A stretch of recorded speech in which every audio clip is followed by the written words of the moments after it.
everybody, welcome back to my channel. I am Meg, and if you are new here, welcome. Today I am giving a vintage cabinet a makeover, so let's have a look at this process and see the reveal at the very end. And if you like this video, please like and comment. Let me know what you think in the comments and subscribe to my channel. So here's the cabinet. It is a beautiful cabinet.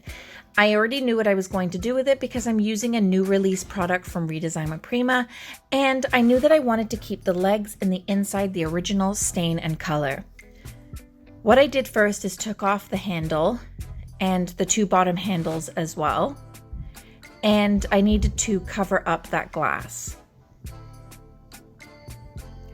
For staging though, what I realized or decided to do was take off the door and then sell it in the description saying that there is a door that comes with this piece. So when you see the pictures at the end, you'll notice there's no door on it.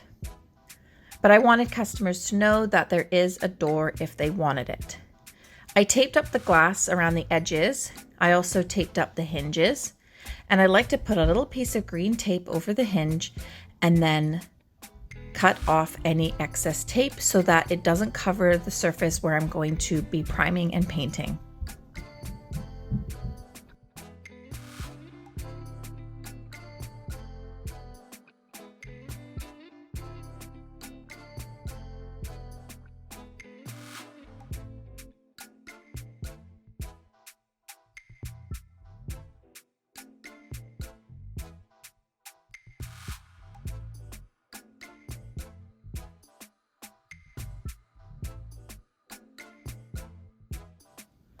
I taped up the rest of the mirror.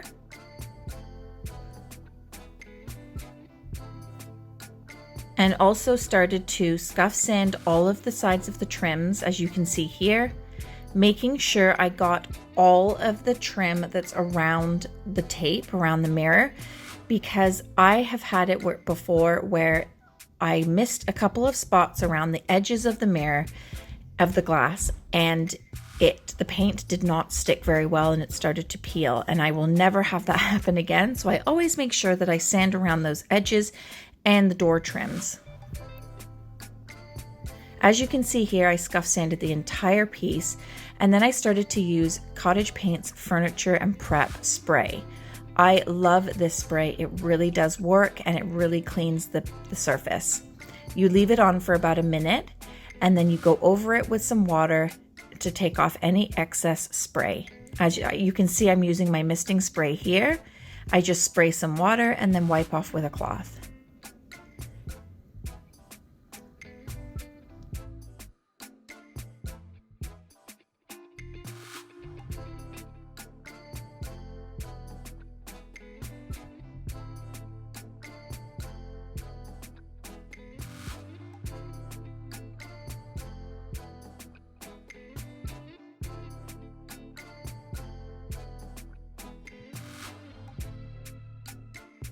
I also took some tape, as you can see here, and just taped the inside lines there. I then started to use a brush to prime, and I was using gray primer. I did not like doing this with a brush. It was really bothering me. I don't know if it's because of the brush, and I also tried the roller, and I think I actually went back to just spraying the entire piece with the primer. I wanted to make sure that I got all areas, and I found it really difficult doing this with the brush. There's some pieces that I just love using a brush or a roller, but this one, I was not having fun.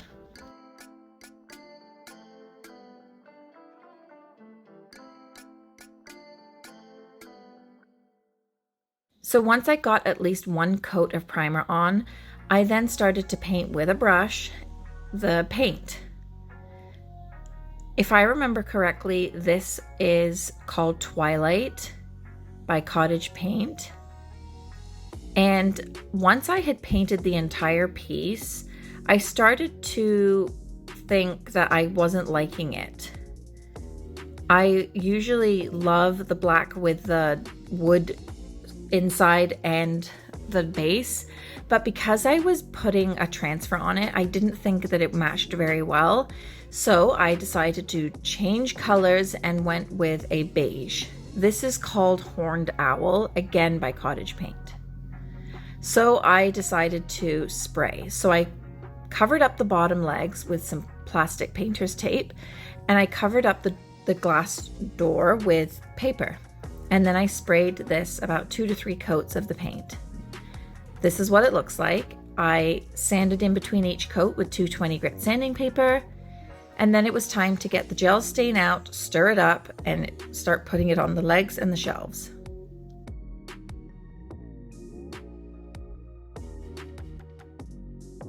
Gel stain is amazing. It is such a quick, easy product to use, and it's so great for just the littlest scratches and marks that you want to cover up. What I did here is, as you can see at the top of the legs, I taped up around the top so that I wouldn't get any gel stain on the paint, because some of the painted trim came down. I got a rag and dipped it into the gel stain. Sometimes you can scuff sand a piece, but sometimes you don't have to. And this gel stain adhered amazingly onto these legs and the base trim. You can see a difference here with the shine and also with the coverage compared to the leg at the front there. So I put the gel stain on all 4 legs, also the trim and the base, and I also just ran the cloth over the shelves in the inside just to give them a little bit more stain and get rid of those scratches.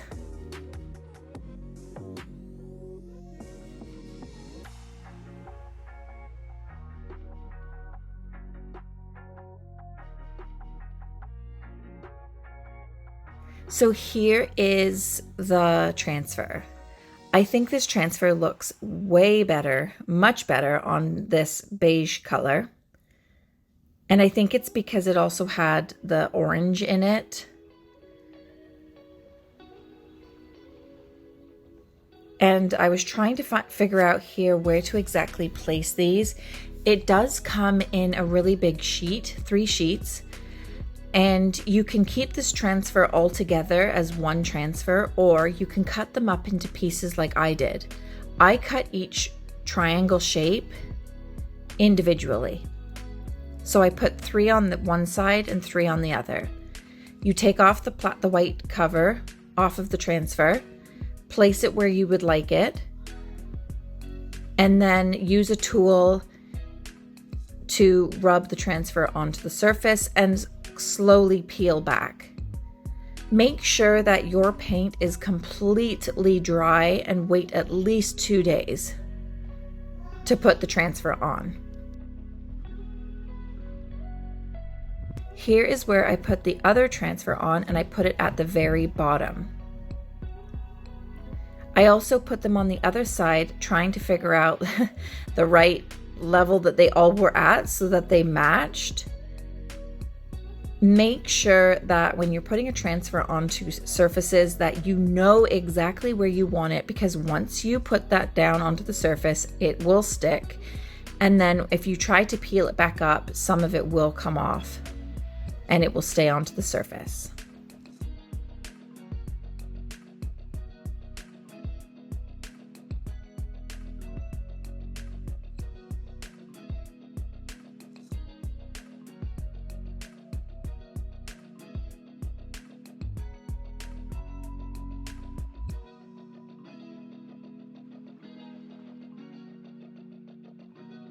I decided to put 2 transfers on the very bottom on the doors, and I think it turned out really pretty. This is what it looks like so far, and I am now top coating the entire piece. I'm just trying to figure out the flow that I want, because top coat does come out very, very fast because it is a very thin liquid. So make sure that when you're using a sprayer that you've got your right consistency and flow. I sprayed the entire piece, about 2 coats.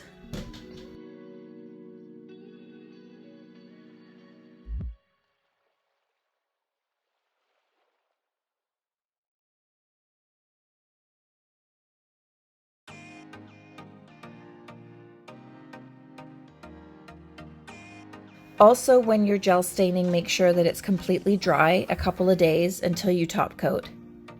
You don't want your gel stain to be tacky. Gel stain does dry very fast, so you could give it a day, and then the next day you could just top coat. But I did top coat the gel stained legs and the inside of the shelves.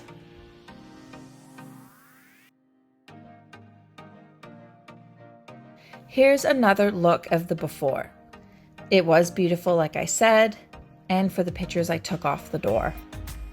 Here is the final look. I think this piece turned out so beautiful. Here is the door with the door on. And then I took the door off, as you can see here. So I figured out which screwdriver to use, and then I took off the door for the photos.